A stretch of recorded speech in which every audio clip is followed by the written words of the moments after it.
Okay. So thanks for the organizers to give me the opportunity to present our work. So we are going to go a bit back to basic processing of single-cell RNA-seq. So when Hao Tang, sorry. Okay.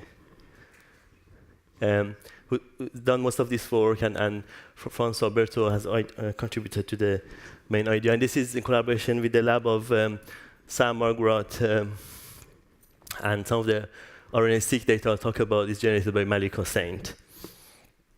So basically, we have some original cells that have some distribution of transcripts.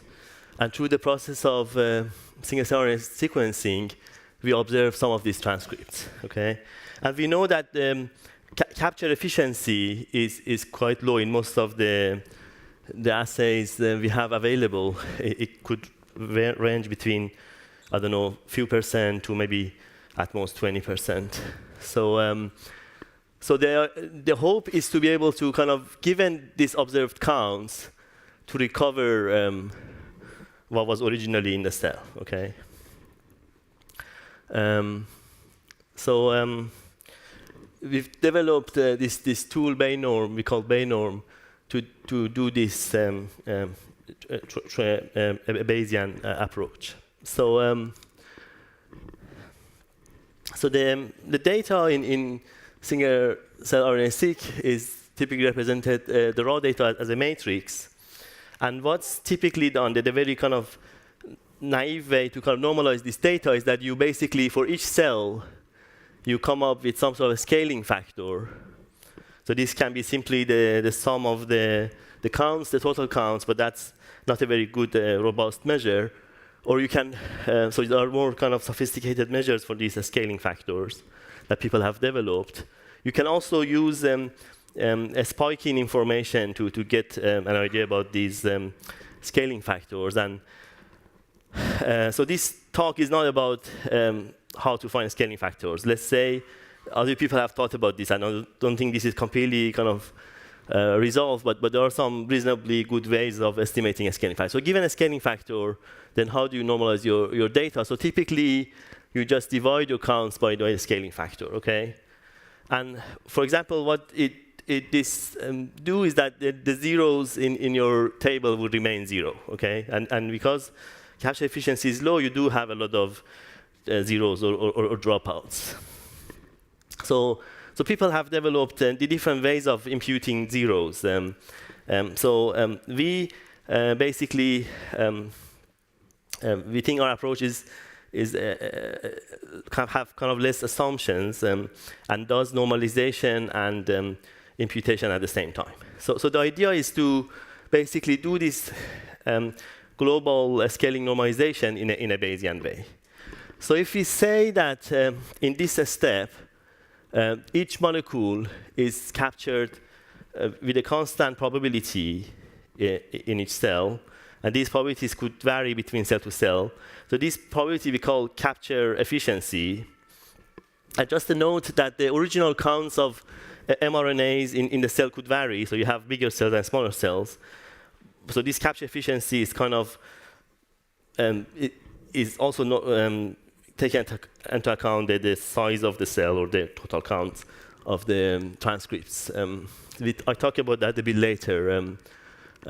So what we do is that we say the likelihood of, given you had some original counts,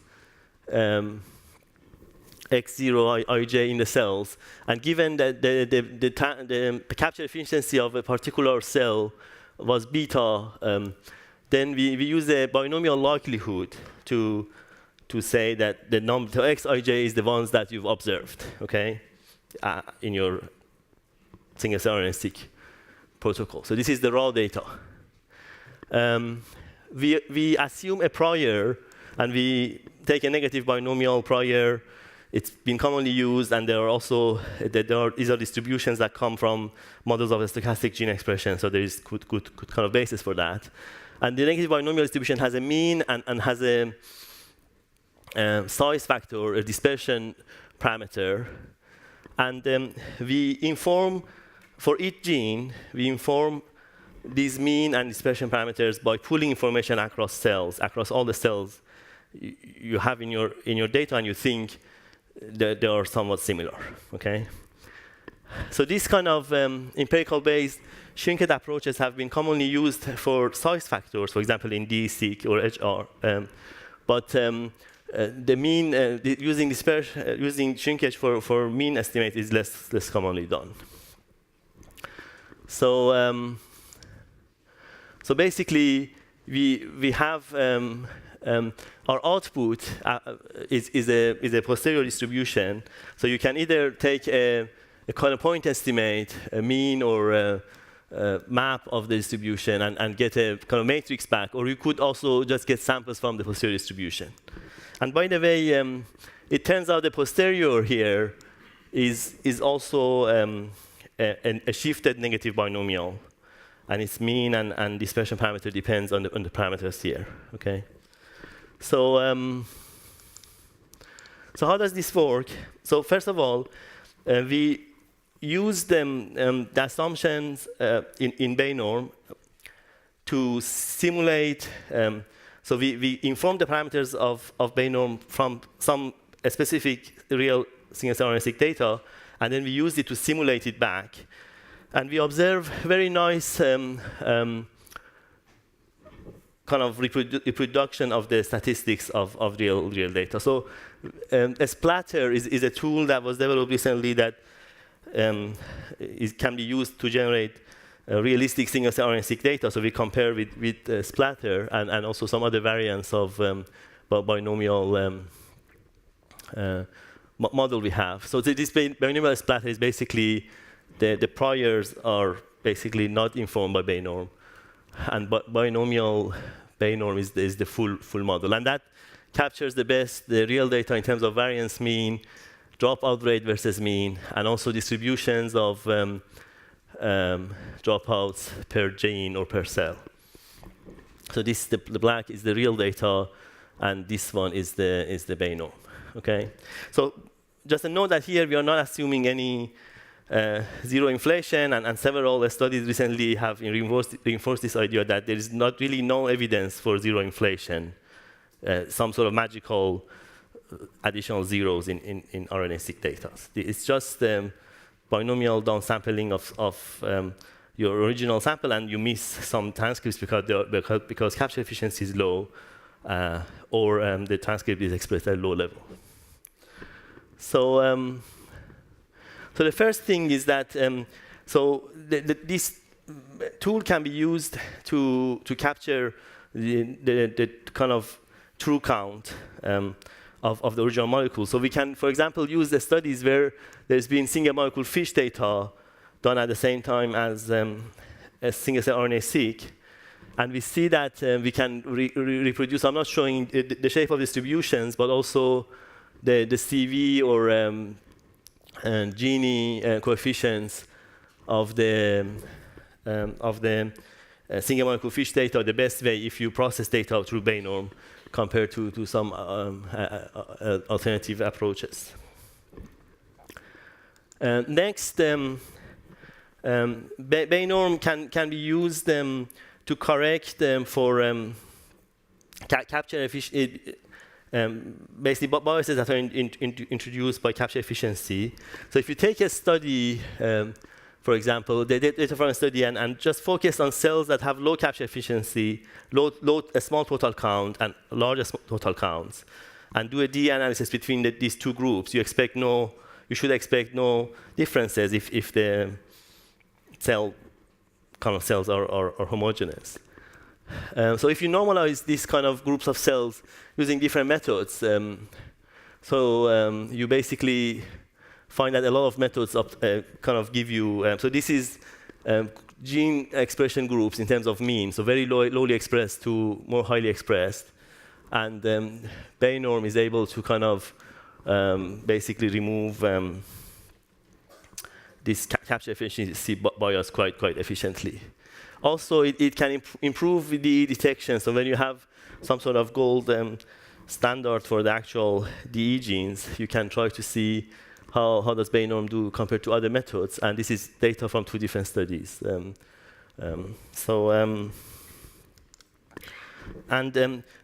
Most interestingly, because we informed the prior of that used in bayNorm using the data itself, if you have technical replicates that you believe they should not have any basic differences, you can inform your prior across all of these technical replicates. If you have biological cases where you know they are different, then you can basically inform your prior on the groups of genes, groups of cells that you know they are different separately, okay? So if you do this kind of thing, so this is a data set. This top row is there was a Tang et al. Paper in 2017 that they produced a data set for 3 different biological samples, cells from 3 different individuals that have biological differences. And they had three technical replicates, okay? So if you do PCA on kind of just basic scaling normalization data, you do get a bit of separation. So these are the colors are the individuals, and the shades of colors are technical replicates.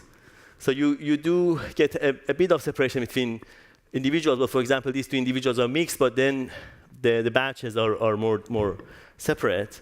But if you use using bayNorm, then you can basically more closely kind of put back individuals on top of each other, and each individual basically make its own cluster, but the batches kind of go on top of each other. So this is not, we are not intentionally kind of, we are not doing a fancy thing to remove batch effect here. So this is not going to remove batch effect completely, but it's reducing batch effect by just using the right prior.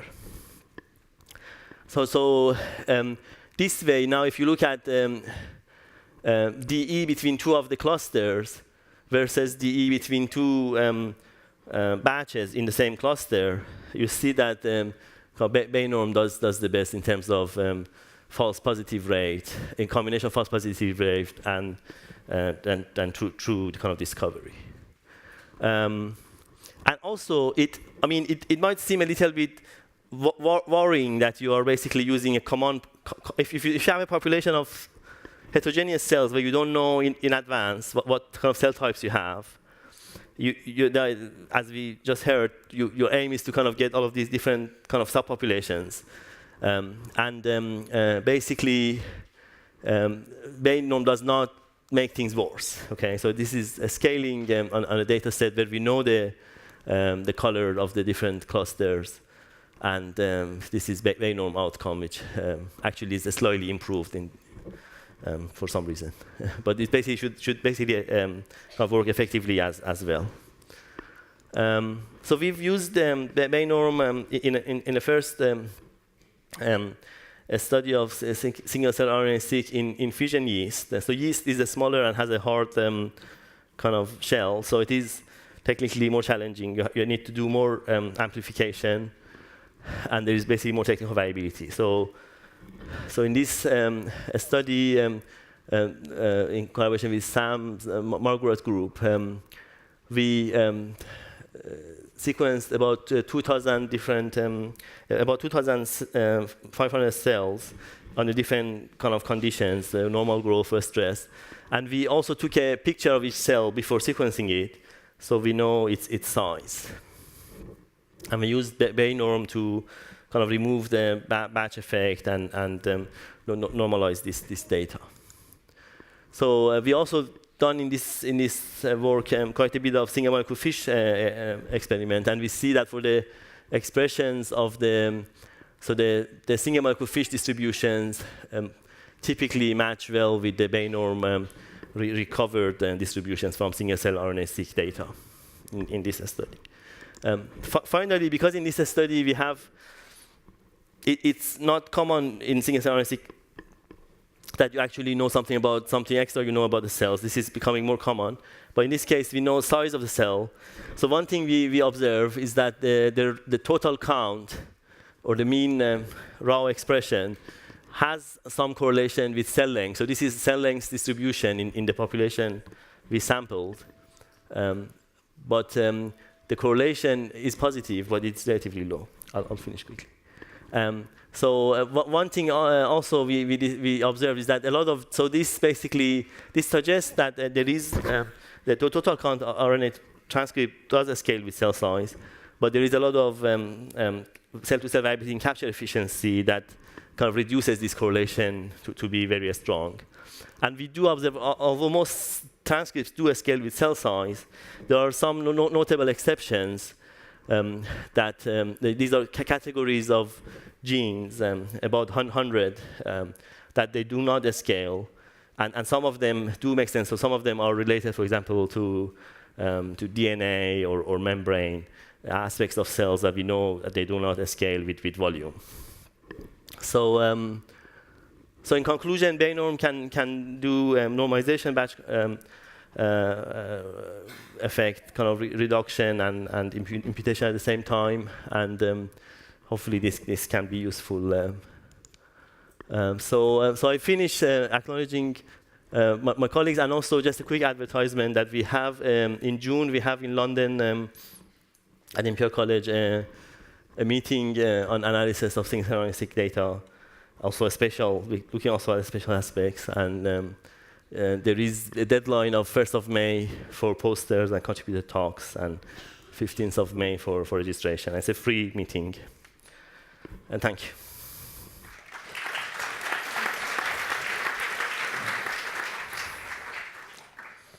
Thanks, Vahid. Any questions?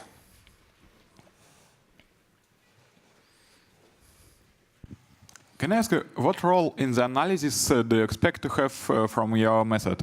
I mean, we have standard workflow, so we normalize, do differential expression, etc.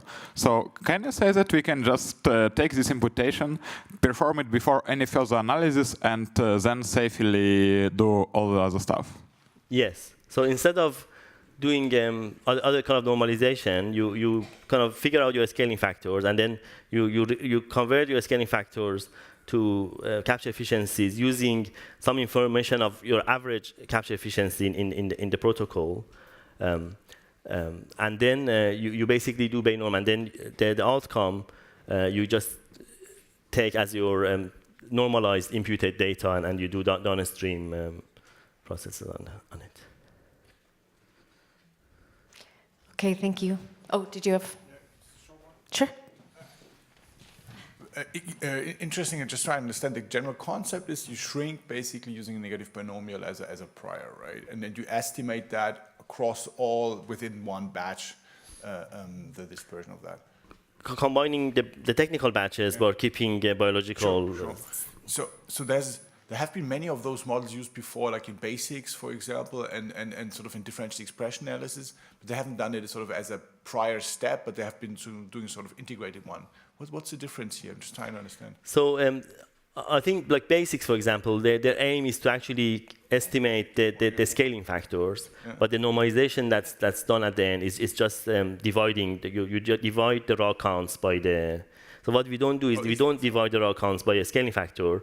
We estimate using a binomial likelihood. We estimate, given the prior, given the capture efficiency, what could be. So if you observe 0, if your capture efficiency was 10%, and if your prior says that this gene is expressed at this level, then you get a distribution for the counts of that. That's interesting. I thought they actually also wanted to estimate scaling factors, but they didn't. That's what you're saying, right? Basics, for example. And I thought there's some others. I think, for example, MAST, I thought also could work on raw counts for differential expression analysis and has a model that does not need scaled data, but maybe I'm wrong. So we actually use MAST for RD analysis, but I think MAST you can basically give it different kind of normalized data and applies. On basics, I need to double check, but I believe they don't do any kind of imputation. Thanks. Thank you.